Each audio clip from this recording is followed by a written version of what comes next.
February 14, 1943, Kasserine Pass, Tunisia. Major Hans Freier von Fun, of the 21st Panzer Division, observed American reinforcements streaming through the valley. The vehicles defied German military doctrine, not the armored half-tracks and heavy trucks Wehrmacht planning demanded for desert warfare, but hundreds of small, completely exposed vehicles bouncing across terrain at remarkable speeds.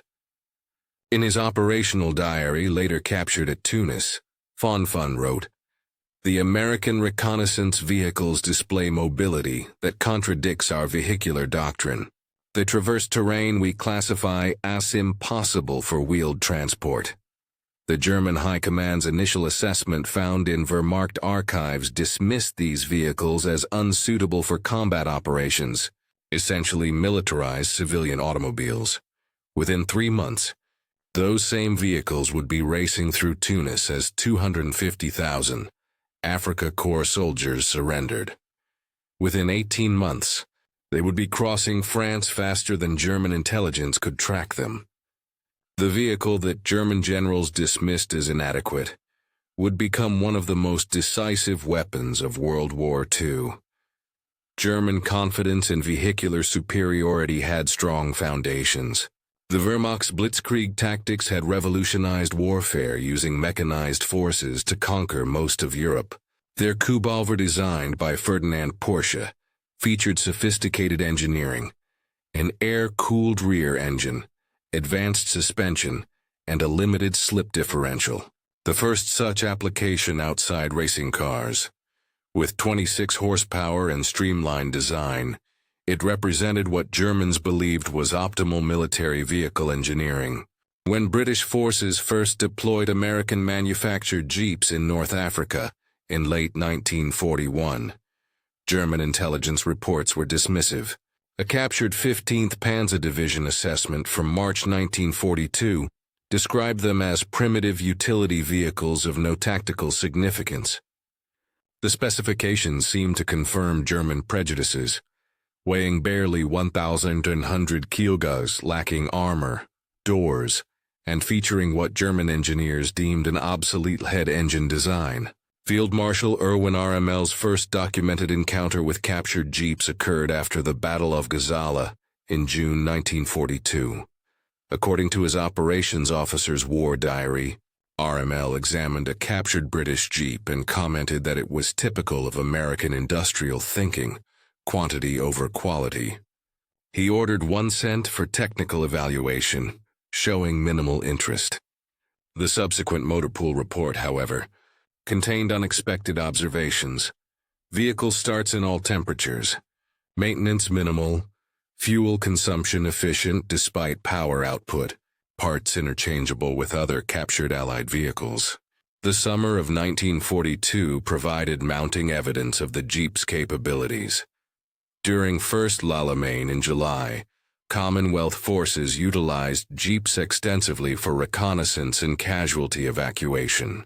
The German 164th Light Division's war diary noted, "Enemy reconnaissance units operate in terrain previously classified. Impossible traditional defensive positions, are consistently outflanked by motorized patrols moving through supposed natural obstacles." David Sterling's Special Air Service raids demonstrated the Jeep's combat potential. On July 26, 1942, 18 Jeeps attacked Sidi Hanish airfield, destroying 37 Luftwaffe aircraft. The Afrika Korps after-action report stated, "Enemy vehicles achieved complete tactical surprise, delivered concentrated firepower, and withdrew before organized resistance materialized. Speed estimated at 70 km/h across open desert." By Second L'Alamein in October 1942, German recognition of the Jeep's impact was evident in captured correspondence. General Wilhelm Rieder von Thoma, temporarily commanding the Afrika Korps, cabled Berlin, "Enemy possesses individual motorized capability down to squad level. Every reconnaissance, every supply run, every casualty evacuation proceeds at vehicular speed. We cannot match this operational tempo." Operation Torch in November 1942 brought American forces directly into North Africa, with thousands of Jeeps. Colonel Eberhard Wildermouth, observing the landings from Tunisian positions, reported to Wehrmacht High Command. Within 6 hours of landing, American reconnaissance elements were operating 30 kilometers inland.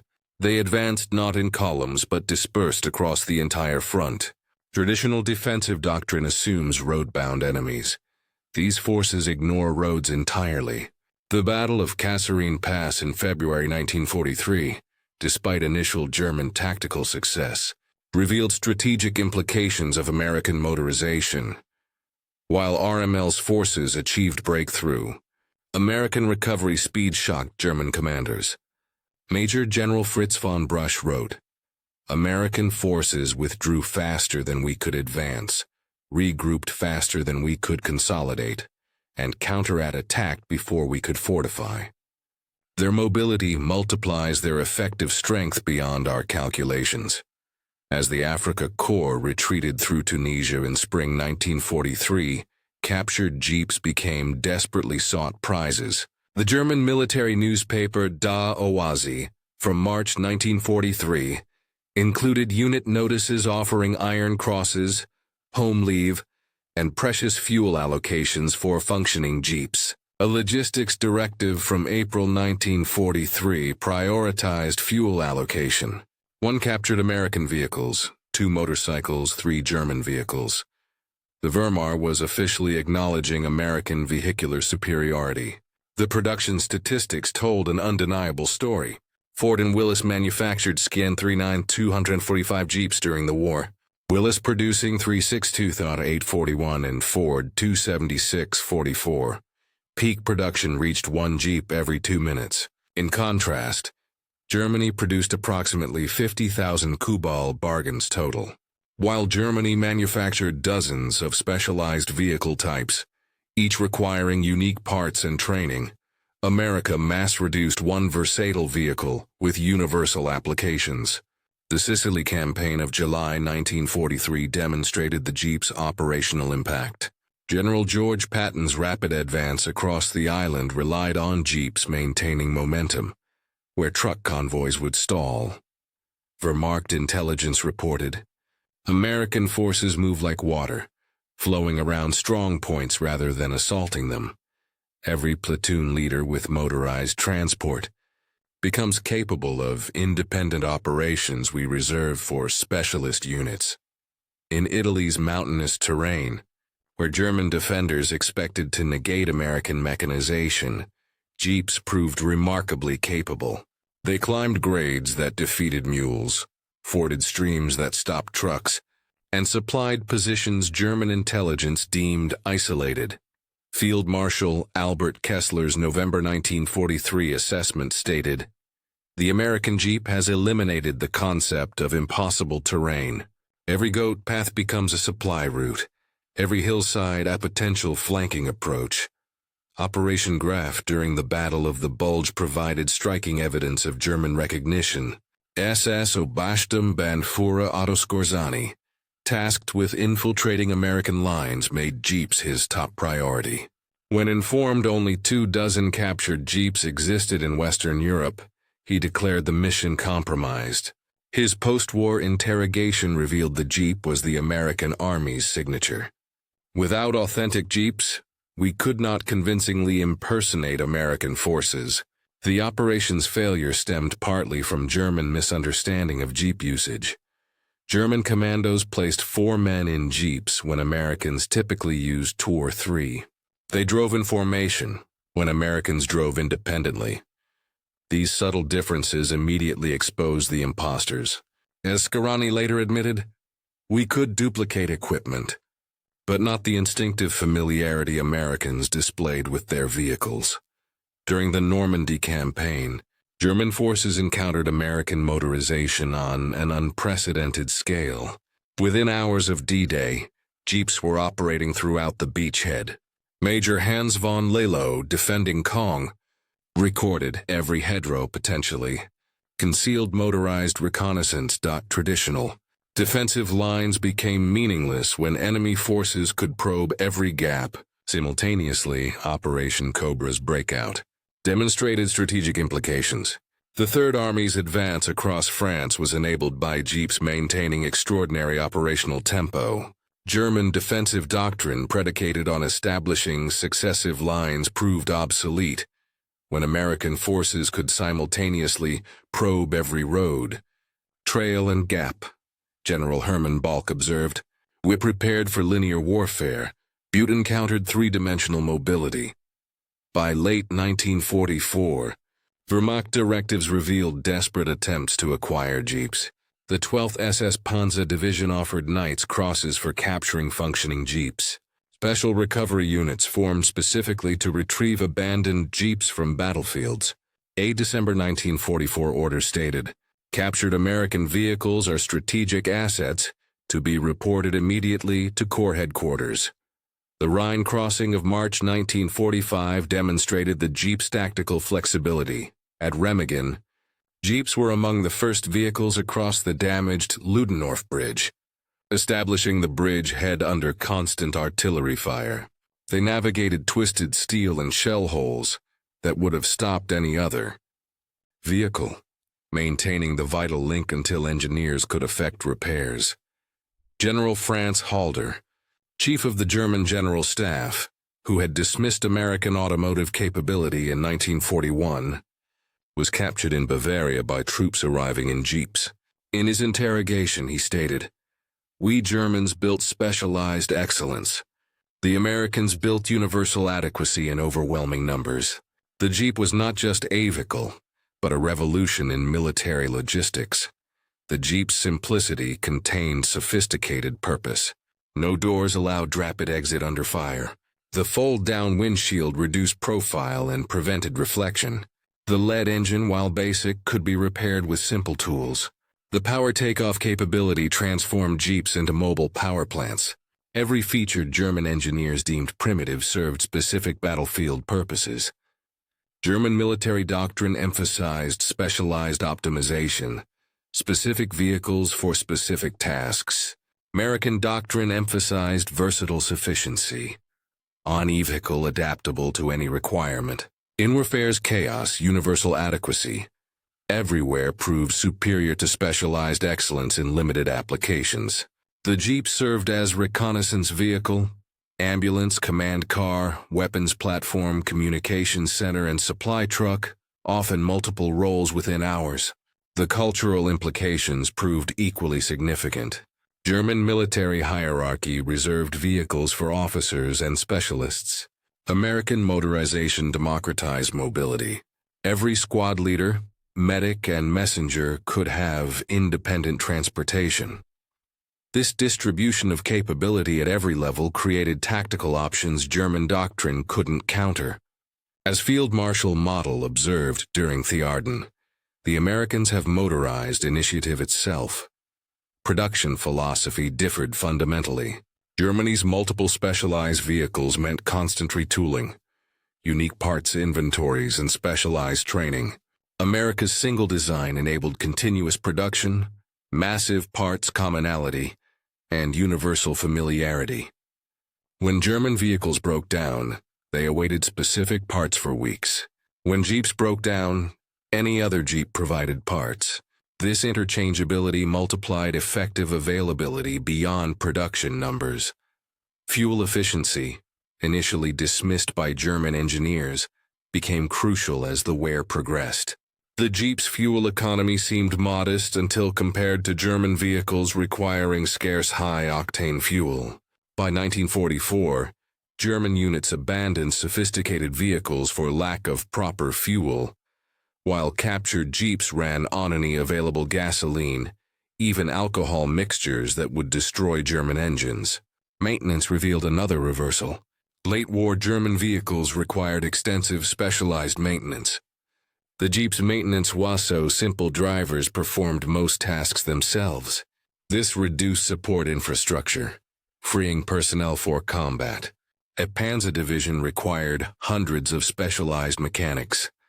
American divisions achieved higher vehicle availability with minimal support personnel. Combat employment transformed tactical doctrine. German combined arms tactics coordinated specialized units sequentially. American tactics enabled by universal motorization allowed simultaneous multi-dimensional operations. Every unit could move, shoot, and communicate independently. The battlefield became not a line, but a zone of American operational presence throughout its depth. Logistical implications multiplied combat effectiveness. Traditional calculations assumed infantry marched at 4 km/h. Motorized infantry and trucks moved faster but required roads. Jeep-mounted forces signered these limitations, maintaining advance rates that consistently disrupted German planning cycles. American forces moved 3 times faster than German doctrine anticipated. Communication integration represented another revolution. Jeeps carrying radios created mobile networks, maintaining command control despite fluid operations. German forces dependent on fixed communication nodes found themselves consistently outpaced by American information flow. Intelligence that took hours to reach German commanders arrived at American headquarters in minutes. Medical evacuation capabilities transformed battlefield survival. Jeeps configured as ambulances evacuated wounded from front lines to aid stations in minutes rather than hours. German forces dependent on horse-drawn ambulances watched American casualties receive treatment that would have been impossible under their system. This visible care for wounded had profound morale implications. Supply distribution underwent similar transformation. Traditional logistics required established supply dumps vulnerable to attack. Jeep-supplied units received ammunition, food, and fuel anywhere. German forces in Italy reported American units supplied in positions German logistics deemed unreachable.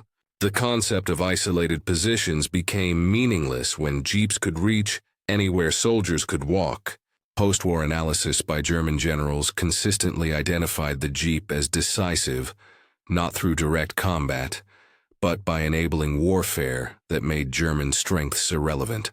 Superior German tanks meant nothing when American forces bypassed them. Excellent defensive positions became meaningless when American forces flowed around them. Professional German military expertise was neutralized by American mobility that transformed amateur enthusiasm into effective combat power. When the West German Bundesheer formed in 1955, their first vehicle acquisitions included thousands of American M38 Jeeps. Officers who had fought against Jeeps now commanded them. Major General Hans Speidel, RML's former chief of staff, who became NATO commander, observed to command. American Jeeps in peace reminds us how we misunderstood American capability.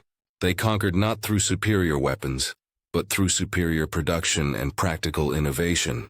Colonel General Heinz G. Darien, pioneer of Blitzkrieg, provided the definitive assessment. The Jeep epitomized American military philosophy. Simple, reliable, versatile, and mass-reduced. We built engineering marvels we couldn't maintain or fuel. The Americans built something so fundamentally sound, it needed no improvement. Perfect not because it excelled at everything, but because it succeeded at anything. Veterans reunions decades later featured remarkable exchanges. At a 1975 gathering in Tunisia, Afrika Korps veterans met American counterparts.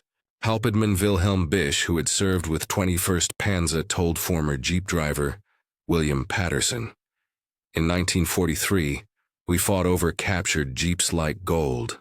One functioning Jeep was worth 3 Kubelwagens. You built vehicles. We built complications that defeated themselves." Field Marshal Erich von Manstein provided history's verdict. The Jeep defeated us not through firepower, but through omnipresence. It enabled warfare we hadn't imagined. We invented Blitzkrieg lightning war, but the Americans perfected it.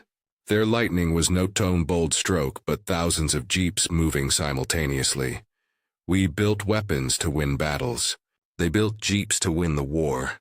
The transformation from mockery to desperation reveals more than military defeat.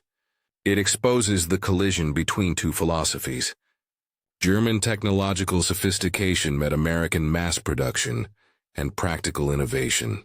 The Jeep became democracy motorized, designed by committee, built by civilians, Simple enough for anyone to operate, versatile enough for any task. Statistical comparison reveals the transformation's magnitude. Germany produced approximately 345,000 military vehicles of all types during the war across dozens of models. America produced 639,245 Jeeps alone. One model, interchangeable parts, universal application. While German vehicles grew increasingly complex, the Jeep remained essentially unchanged, proving that in warfare, perfect is the enemy of good enough today. Military museums displayed German Panthers and Tigers as engineering excellence, impressive, powerful, and ultimately irrelevant. Beside them sit Jeeps, simple, practical, and victorious. The German generals who dismissed American toys in 1942 ended the war desperately trying to capture them. Their laughter had become longing, their dismissal transformed to desire. The Jeep conquered not through superiority, but through sufficiency multiplied by mass production. It proved that in modern warfare, victory belongs not to the sophisticated, but to their producible, not to the specialized, but to the adaptable, not to the perfect, but to the adequate in overwhelming numbers. Every Jeep rolling off assembly lines was a vote for practical innovation over theoretical perfection.